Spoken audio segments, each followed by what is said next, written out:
Hi, it's Edward from the Columbia Treatment Center here to break down the third step in the return to duty process, which would be the SAP evaluation. If you are a CDL holder, please make sure that you see my previous video about how to designate a SAP on the clearinghouse. For everyone else, welcome back to this third part in our series. The evaluation is the most important part in some ways. It is when you will meet with a clinician who also has the special qualification of being a substance abuse professional to go over your specific situation, and they will use that to develop your treatment plan. This is your chance to talk to them and sort of lay out what happened, because we're not just looking at this situation, we're also going to be looking at your background, who you are as a person, and trying to use that to create a more complete picture rather than just framing it on this one incident. However, we do still have to acknowledge that this incident happened, and because of that, the DOT does always require that some form of treatment be conducted, regardless of any other circumstances. Whether it was a refusal, whether it was a positive, there will always be some form of treatment. What that looks like can vary different from person to person, counselor to counselor.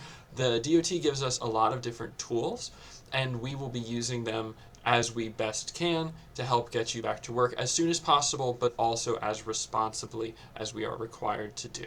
At the end of the day, while our goal is to get you back to work, we are still performing a public safety service, and it is our duty to make sure that when you get back to work, it is a safe environment for you to be in.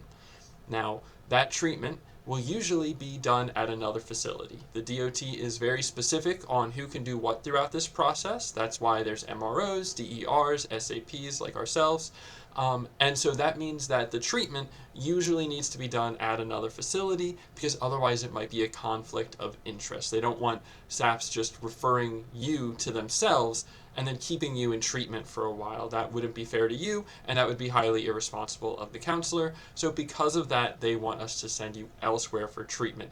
That is a separate facility, and so that would also be separate from any sort of fees or other agreements that you have with your SAP or DER or anyone else involved in the process.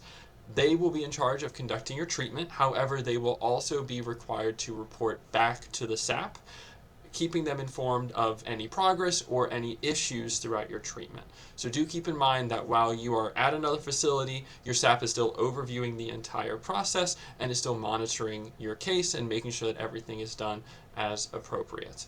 I will see you in my next video where we talk about what happens once you finish that treatment.